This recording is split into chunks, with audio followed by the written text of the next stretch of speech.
하나님 말씀 보겠습니다. 하나님 말씀은 사도행전 14장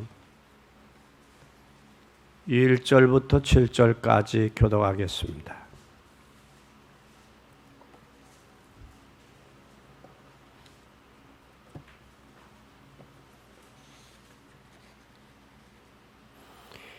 이에 이고니온에서 두 사도가 함께 유대인들의 회당에 들어가 말하니 유대와 헬라인의 허다한 무리가 믿더라. 그러나 순종치 아니하는 유대인들이 이방인들의 마음을 선동하여 그들에게 악감을 품게 하거늘 두 사도가 오래 있어 주를 힘입어 담대히 말하니 주께서 저희 손으로 표적과 기사를 행하게 하여 주사 자기 은혜의 말씀을 증거하시니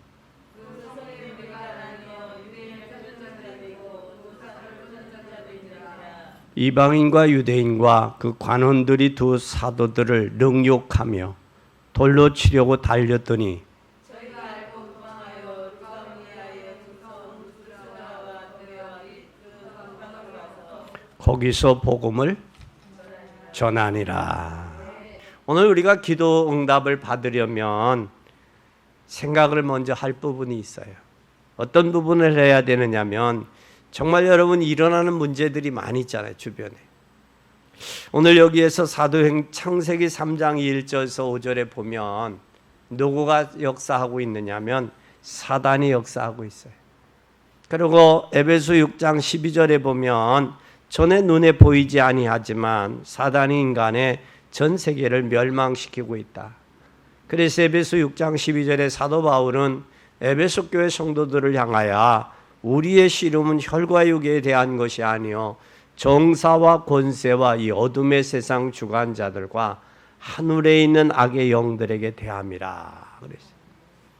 반드시 자유 뒤에는 흑암의 역사가 분열 뒤에는 흑암이 역사하고 존재한다는 사실을 기억해야 되겠습니다. 그래서 우리가 이 땅에 살아가는 저와 여러분들은 영적인 부분만 알아도 돼요. 그리고 영적인 부분의 실체를 바로 알고 우리의 싸움이 혈과 육에 대한 것이 아니고 영적 싸움이라는 사실을 알면 우리는 올바로 신앙생활을 할 수 있습니다. 이 사실을 모르면 신앙생활을 올바로 할 수도 없을 뿐만 아니라 기도의 응답도 받을 수가 없습니다. 우리는 이 사실을 아는 순간 많은 응답과 또 하나님의 축복의 역사가 있는 줄 믿습니다. 첫째로 우리가 보면 죄로 범죄가 많이 일어나는 것은 대다수 뭐냐? 사단의 장난이에요. 정치권에도 저 사단의 역사가 하니까 서로들 자기네들끼리 싸우지. 국민을 위하고 국민을 사랑하고 그 76년 전에 그 일제 치하에서 해방받았다면 저들이 국익을 위해서 사용되어야지 자기 당리당략을 위해서 쓰여서 되겠느냐고요. 그러면 우리는 반드시 뒤에서 분열을 일으키는 것은 누구냐? 사단이. 오늘 본문에 보니까 유대인들이 하나님의 말씀을 들으니까 유대인들의 일부가 뭘 품었어요? 악감을 품었어요. 악감을 품을 뿐만 아니라 뭐를 했어요? 폭력까지 선동하고 폭력을 행사했다는 사실이에요. 그래서 바울과 바나바는 어디로 갔느냐? 사도들은 지금 어디로 갔어요? 여기 본문에 보니까 루가우디아로 갔어요. 오늘 여기에 갔어요. 거기 가서 뭐를 했느냐? 하나님 그곳에 가서 뭐 했겠냐? 실질적으로 복음 전하고 제자 키웠다라는 거예요. 우리가 복음을 제대로 올바로 교회가 전하고 제자를 키워서 시끄러운 국회에도 보내야 되고 또 어려운 경제에도 보내야 되고 저 말들이 많고 사건 많은 국방부에도 보내야 되고 군부대도 보내야 돼요. 왜 어떤 사람들이 필요하냐? 일꾼 제자가 필요하다는 사실이에요. 제자들이 가서 그 시끄러운 곳을 잔잔하게 하는 그런 역사가 있어야 되겠습니다.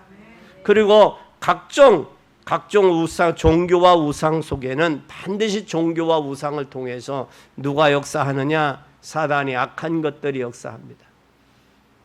그래서 사람으로 하여금 본질을 잃어버리고 비본질적인 것에 살고 인간의 본질의 형체를 잃어버리고 악한 것에 꼬드겨서 거기에 빠져 함정에 빠져서 올무와 틀에 빠져서 인생이 자신도 모르게 속아 살고 있다라는 사실 우리는 기억해야 됩니다. 그뿐만 아니라 고린도후서 11장 14절에 보니까 이것은 이상한 일이 아니에요. 왜 이상한 일이 아니야? 사단도 자기를 광명의 천사로 뭐했다? 가장했다는 거예요.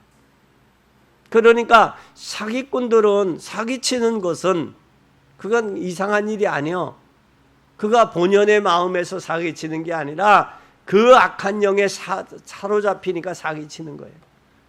그들의 마음 속에 복음을 받아들였으면 악한 마음을 품지를 않죠. 반대 안 하고 핍박하지 아니하죠. 악감을 품지 않죠. 그런데 복음을 받아들이지 아니하니까 저들의 시기와 질투로 인해서 방압감도 품고 돌로 던지는 폭력도 행사하는 이유들이 여기에 있는 거예요. 오늘 우리는 기억해야 됩니다. 반드시 기억할 것은 우리가 기도하는 사람, 하나님의 자녀들이라면 우리는 몇 가지를 알아야 되겠어요. 그게 몇 가지가 뭐냐? 하나님의 방법 몇 가지를 알아야 되겠다라는 거예요. 하나님의 방법이 첫째 뭐냐? 하나님의 방법은 숨은 방법이 있습니다. 창세기 하나님 떠난 인생들에게 하나님께서 뭘 주셨느냐? 창세기 3장 15절에 보면 여자의 후손이 뱀의 머리를 상하게 할 것이라 그랬어요. 여자의 후손이 아니면 뱀의 사단의 정체를 깨트릴 수가 없어요. 여자의 후손 대신 예수 그리스도. 그래서 하나님께서 예수 그리스도를 여자의 후손을 통해서 이 땅에 보내셨어요. 그건 저와 여러분을 위해서요. 오늘 이들이 유대인들이 핍박을 하니까 힘이 빠질 수밖에 없잖아요. 힘이 빠지니까 이들이 뭐를 했어요? 마음도 선동해서 악감도 품지요. 그러니까 3절에 두 사도가 오래 있어 뭐의 힘을 입었어요? 주의 주를 힘입어 담대히 말하니 그랬어요. 뭐의 힘을 입어야 되느냐? 이 세상, 이 시대는 주님으로 더불어 힘으로 돼야 돼요. 이것이 하나님의 자녀요. 이것이 구원받은 사람이요. 이것이 성령이 우리와 함께하는 사람은 무엇을 통해서 분위기나 환경이나 세상을 통해서 힘을 얻는 게 아니라 하나님으로 더불어 힘을 얻어야 돼요. 그래야 이 고난과 핍박을 능히 넘어설 수 있는 거예요. 여러분, 하나님으로 더불어 힘을 얻고 있습니까? 그러니까 여기에 본문에 뭐라고 말씀했느냐면 여기 5절에 보니까 돌로 치려 달려들어요. 그때에도 하나님이 뭐 했느냐? 4절에 보니까 성내 무리가 나누어 유대인들은 쫓고 넣는 자도 있고 두 사도를 쫓는 자도 있고 나눠졌어요. 배가 나눠져 있는데 이 유대인들을 쫓는 인생들은 율법으로 인해서 핍박을 하는 것이고 자기네들의 시기와 질투가 여기에 있는 것이고 또 두 사도를 쫓는 사람들은 왜 핍박을 받느냐? 하나님의 은혜에 힘을 얻으니까. 다시 말하면 복음으로 가니까 이들이 핍박하는 거예요. 육의 사람들이. 그런데 누구를 통해서 힘을 얻었느냐? 하나님을 통해서 복음으로 힘을 얻었더라. 여러분들이 복음의 사람, 복음의 힘을 얻는 복된 여러분이 되기를 바랍니다. 출애굽기 3장 18절에 보니까 이스라엘 백성을 데리고 나가 뭐하라? 피제사 드리라. 이스라엘 백성들이 피의 비밀, 예수 그리스도의 보혈의 비밀을 모르니까 뭘 했느냐? 이들이 430년 동안 애굽에서 노예 생활, 종살이 한 거예요. 여러분, 복음이 아니면, 예수 그리스도가 아니면 이 문제 해결할 수가 없어요. 잡혀있는 문제 해결할 수 없어요. 포로가 되어 있고 속국이 되어 있고 노예가 되어 있는 이 인생의 문제 해결할 수 없어요. 자신도 모르게 그 올무에 그 줄기에 매여 있다라는 거예요. 자신도 모르게.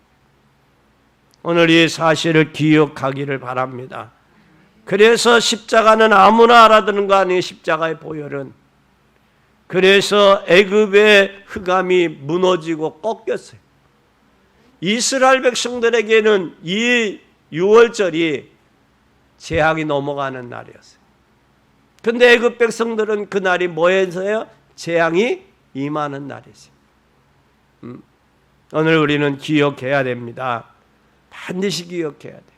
이사야 7장 14절에 처녀가 잉태 아들 낳을 것이요 그 이름을 임마누엘이라 하리라. 하나님이 우리와 함께함이라 그랬어요. 주의 성령이 우리와 함께함이라. 함께함이라.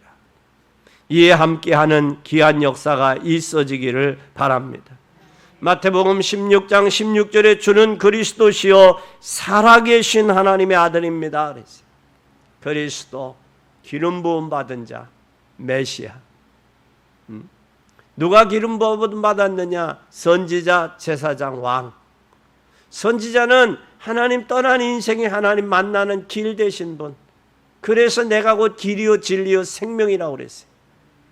그 그리스도, 선지자된 그리스도, 우리 인생의 죄와 저주의 문제 해결하신 제사장 되신 그리스도. 오늘 우리가 찬송가 죄 씻음 받기를 원하네. 죄 씻음이 아니라 의미는 죄를 덮어주신 거예요. 죄의 덮임을 받을 때 누가 역사하시느냐? 하나님께서 역사하시는 거예요. 우리 지은 죄들을 덮어주시는 거예요. 그래서 이사야서 1장 10절 보라 우리가 너희 죄가 주홍 같을지라도 눈과 같이 희질 것이요 진홍같이 붉을지라도 양털같이 회개하리라. 하나님께서 덮어주시는 거예요. 십자가의 보혈로. 그래서 우리는 예수 그리스도의 보혈의 공로 의지하여 가는 거예요. 그러면 오늘 우리는 복음 가지고 있기 때문에 우리는 뭐가 돼야 되느냐? 제자 중에 제자예요. 제자 중에 제자. 그러면 하나님의 역사, 하나님의 방법은 뭐를 통해서 하느냐? 제자를 통해서 구원의 방법을 역사하세요. 구원을 이루어 가세요. 그 구원은 뭐냐? 1절에 보니까 어디로 들어갔어요? 회당에. 회당에 왜 들어갔을까? 바울은 회당에 들어가서 뭐를 했어요? 이에 이구네온에서 두 사도가 함께 유대인들의 회당에 들어가 말하니 유대와 헬라인이 허다한 무리가 뭐하더라? 믿더라 그랬어요. 믿더라 그랬어요. 회당에 들어가서 뭘 전했느냐? 예수는 그리스도다. 유대인들아 나도 유대의 율법에 흠이 없는 사람이요 가말라의 문화생이요 나도 율법에는 흠이 없는 사람이었다. 그러면서 자기의 지난날에 다메섹 도성에서 만난 예수 그리스도를 증거한 거예요. 그리고 율법에 허무한 거, 허구맹랑한 것을 증거했단 말이에요. 그러니 복음은 율법을 제쳐놓고 복음을 전하니까 여기에 유대인들과 헬라인들이 뭐 했다? 믿더라. 무리가 믿는 거예요. 무리는 적은 게 아니에요. 큰 무리가 믿더라. 인생은 뭐가 아니면 복음이 아니면 안 돼요. 복음만이 여러분의 인생의 문제를 해결할 수 있어요. 다메섹에서 만난 그 예수 그리스도 여러분들도 만나서 그분 안에서 해결받는 복된 여러분이 되기를 바랍니다. 여러분 우리가 살다 보면 많은 사건이나 사고가 일어나요. 사건과 사고가 일어날 때 이게 바로 뭐냐? 이것이 전도의 길이요. 그리고 하나님 앞에 돌아오는 길이에요. 여러분 문제와 사건, 사고 이게 없으면 좋잖아요. 그죠? 근데 이게 없는 게 좋은 게 아니에요. 이게 문제와 사건과 어려움이 있을 때 누구 바라보느냐? 하나님 바라보는 사인이요. 하나님 바라보고 내 신앙을 점검하는 방법이요. 그것이 하나님이 그 고난과 어려움에서 나를 구원하시는 하나님의 계획이 거기 숨어 있는 거예요. 우리는 고난과 어려움 당하는 거 싫어하잖아요. 그러나 그 고난과 어려움 속에는 반드시 하나님의 계획이 숨어 있다라는 사실을 기억하고, 그래서 그 숨은 계획 속에서 하나님의 계획을 발견하면 여러분, 그 고난은 여러분에게 유익이요, 그 어려움은 여러분에게 축복이요, 그것이 나로 하여금 하나님의 방법을 찾는 가장 유일한 기회다라는 사실이에요. 그래서 여러분, 주변에 고난당하는 자들 찾아가서 이 복음 전하세요. 그래야 그들의 고난도 이길 수 있는 힘도 오고, 또 그 문제도 해결할 수 있는 은혜가 주님으로부터 있다라는 사실을 기억하시기를 바랍니다. 그래서 주님이 오늘 여기에 많은 사고와 사건이 일어나요. 돌로 던집니다. 핍박을 합니다. 악행을 합니다. 그런데 여기에 어디로 갔느냐? 결국은 어디로 갔어요? 누스드라로 갔어요. 누스드라로. 여기 누스드라는 말은, 여기 누스드라가 뭐가 있느냐? 바울이 1차 전도 여행의 종착지가 루스드라예요. 이 루스드라에서 어떤 사람들이 많이 나왔느냐? 제자들이 가장 많이 나왔던 데가 루스드라예요. 그럼 여러분, 핍박을 해서 결국은 밀려서 누스드라로 갔는데, 누스드라에 가서 뭐 했느냐? 그런 속에도 하나님의 역사는 일어난다는 거예요. 어떤 가운데, 핍박과 고난과 어려움 가운데도 하나님의 역사는 진행되더라. 그걸 봐야 돼. 이 누스드라는 어디에 있었느냐면, 누스라는 더베 쪽에서 동쪽으로 27km 떨어져 있는 마을이에요. 근데 바울이 여기에서 1차 전도 여행의 종착지가 여기 루스드라예요. 이 루스드라에서 하나님 앞에 어떤 사람들이 많이 나왔느냐? 복음 전한 제자들이 많이 나온 거예요. 그래서 여러분, 인생은 뒤돌아보면 힘들고 어려울 때 하나님의 역사도 크고, 또한 어려움이 있을 때도 하나님의 위로도 크고, 고난이 오면 고난이 그것도 결국은 지나가는 거예요. 그때 뭘 바라보느냐? 주님 바라보는 사인이고 기회예요. 그것이 하나님이 우리를 구원하는 방법이에요. 고난과 어려움이 올 때 우리 인간의 한계를 깨닫게 되잖아요. 그리고 한계를 깨닫게 될 때 절대자가 필요하다는 사실을 인정하게 되잖아요. 그때 우리는 인정할 때 뭐가 돼요? 아, 이제 내 삶의 터닝 포인트가 되는 거예요. 터닝 포인트가 돼서 절대자 주님, 오직 유일성, 재창조 되신 그분을 바라보고, 보라 이전 것은 지나갔으니 누구든지 그리스도 안에 있으면 새로운 피조물로서 주님을 향해 가는 거예요. 주님을 향해 가는 거예요. 기도하면서 찬양하며 가는 거예요. 그래서 고난과 핍박과 어려움은 하나님이 우리를 그 고난과 핍박과 어려움을 통해서 나의 한계를 깨닫게 하고, 나의 한계를 깨달으면서 절대자인 하나님을 바라보고 힘을 얻고 복음의 사람으로 무장하게 하는 하나님의 계획이 기회다라는 사실을 기억하시기를 바랍니다. 그 다음에 숨은 대상이 있었어요. 오늘 하나님의 숨은 대상이 뭐냐? 하나님의 구원의 방법은 구원하시는데, 그런데 숨은 대상이 바로 뭐냐? 우리 성경의 6가지 단어를 꼭 기억해야 돼.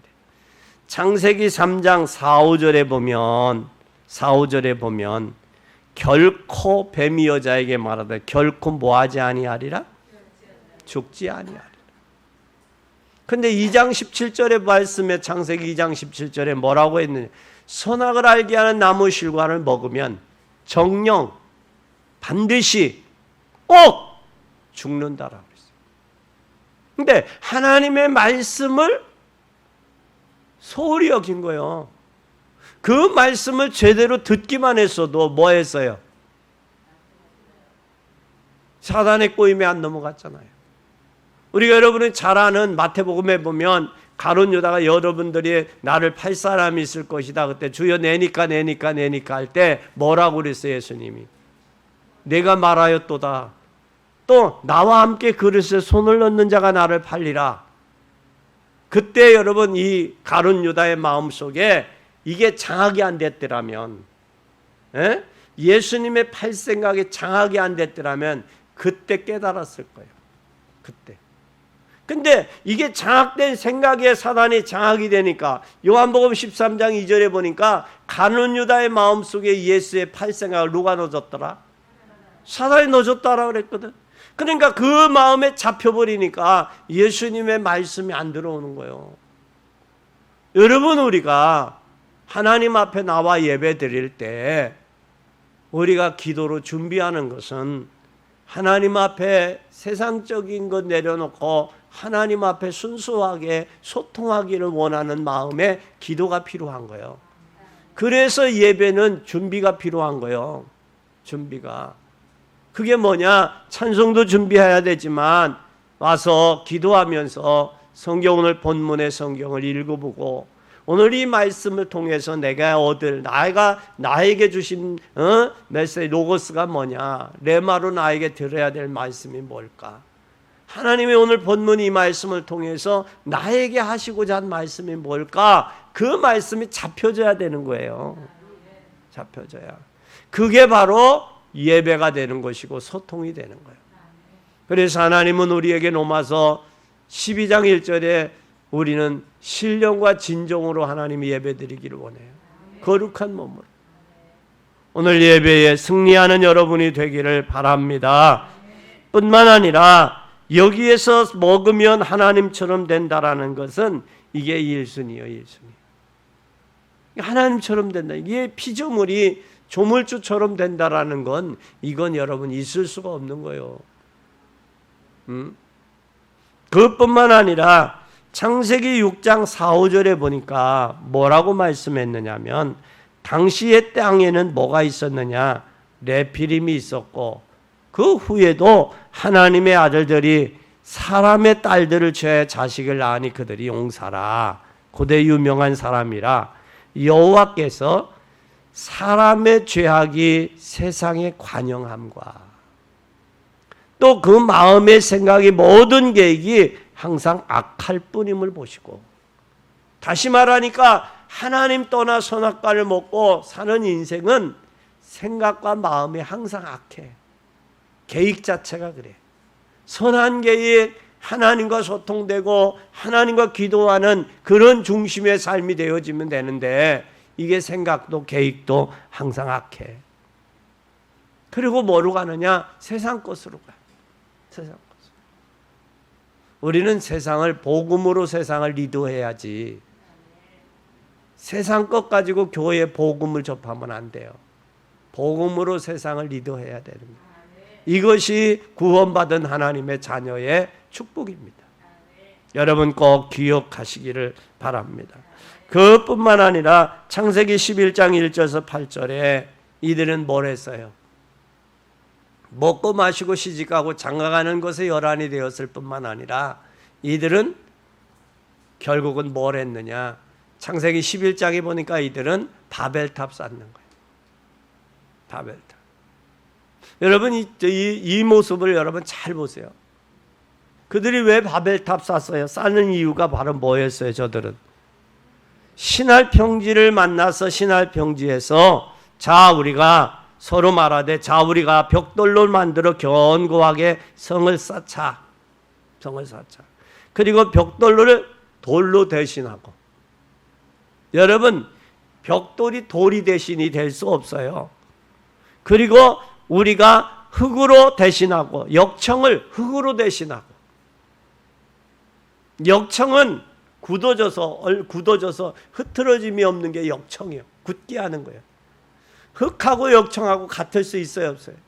같을 수가 없어요. 그런데 같을 수 있다라고 생각하는 거예요. 예? 속이면, 국민들을 속이면 넘어갈 수 있다라고 생각하는 거예요. 그 자체가. 이게 대신될 수 없는 거예요. 그러니까 뭘 하느냐? 바벨탑을 이름을 내고 온 지변에 흩어짐을 면하자. 그러면서 언어를 혼잡케 하고 온 지면에 흩어짐을 면하고 성 쌓기를 하나님이 뭐 했더라? 그치셨더라 그랬어요. 여러분 이 역사가 여러분들에게 있어지기를 예수님의 이름으로 간절히 축원합니다. 뿐만 아니라 사도행전 13장 4절서 12절이니까 무속인들이 파고 들어왔어요. 박수, 엘루마, 박수무당이 뭘 가로막고 있느냐? 서기오 바울이 총독이 예수를 믿는데 믿지 못하게 힘썼어요. 저들이. 현장에 뭐가 역사하느냐? 흑암이 역사하니까 빛이 비추지 못하도록 막고 있는 거예요. 또 뿐만 아니라 사도행전 16장에 보니까 뭐가 역사해서 점수를 하는 귀신. 그래서 사람들은 우상과 점술과 귀신에게 잡혀서 지금 살아가고 있다는 거예요. 여기에서 우리는 저들을 구원하는 것이 하나님의 계획임을 기억하시길 바랍니다. 사도행전 18장 8절서 20절에 보면 저들은 뭐에 저기하고 있느냐? 마술, 또 저들은 우상. 저들이 하나님 앞에 복음이 들어가니까 자복하고 회개하고 돌아와서 마술하는 책을 태웠는데 그 책값이 한 5만, 은 5만이나 되는 엄청난 책을 태우는 그런 결과가 있었어요. 이런 모든 흑암에 잡혀있는 이 대상들, 창세기 3장에 하나님 떠나고 창세기 6장, 3장, 출애굽기 3장에 피의 비밀을 모르고 이사야 7장 14절에 처녀가 잉태한 임마누엘의 비밀을 모르는 저들, 또 창세기 3장 하나님 떠난 인생, 창세기 6장 11장에 잡혀있는 성공을 위해 달려가는 인생들, 사도행전 13장 16장 19장에 점술과 또 미신과 우상에게 사로잡혀 있는 인생들, 모든 이런 인생들을 구원하는 것이, 복음 전하는 것이 하나님의 뭐다? 계획이다. 하나님 계획. 그들은 반드시 속아서 속고 속아 살고 있다라는 사실. 저들을 살리는 여러분이 되기를 예수님의 이름으로 간절히 축원합니다. 결론입니다. 여러분은 이제 실제로 세 가지만 믿으면 돼요. 세 가지 믿으면 응답이 와요. 실제로 뭘 믿으냐? 하나님의 나라입니다. 하나님의 나라는 누가 역사하느냐? 성령이 역사해요. 하나님의 나라는 성령이 역사하면 흑암이 꺾여요. 흑암이 꺾이면 하나님의 나라가 임한 거예요. 하나님의 나라가 임하면 누가 역사하느냐? 천사가 역사를 해요. 그래서 마태복음 4장에 마귀가 떠나니까 누가 와 수종 들었어요? 천사가 와 수종 들었어요. 이 역사가 있어지기를 바랍니다. 또한 이 하나님의 나라가 임하면 여러분은 이 땅에 그 성령으로 통해서 하나님의 나라가 임하면 우리는 하나님의 나라의 배경을 가지고 살아갈 수 있는 거예요. 그것이 저와 여러분의 배경임을 기억하시기 바랍니다. 그러면 세 번째는 뭐가 오느냐? 권세가 나타나요. 누가복음 10장 19절에 보면 뱀과 전갈을 밟으며 밟는 권세를 너희에게 주노라 그랬어요. 뱀과 전갈을 밟을 권세를 줬다. 마가복음 3장 15절에 보면 귀신을 내어 쫓는 권세도 있게 하려 합니다. 시편 103편 20절에서 22절에 다윗이 이런 권세를 사용했어요. 오늘 복음으로 저들이 뭘 얻었다? 주의 힘으로 힘어도 담대히 말했다 그랬어요. 담대히 말했다. 여러분들 주님으로 더불어 힘을 얻는, 그래서 담대히 이 복음을 증거하고 남은 인생 여정, 복음의 여정이 되기를 예수 그리스도의 이름으로 간절히 축원합니다. 여러분이 이 사실을 아는 순간 하나님의 역사는 시작돼요. 그리고 여호와를 경외하는 것이 지식의 근본임을 기억하고 이 응답이 있음을 있기를 바라고, 또 응답을 위해서 기도하시고 또 역사하는 귀한 축복의 역사가 있어지기를 예수님의 이름으로 간절히 축원합니다.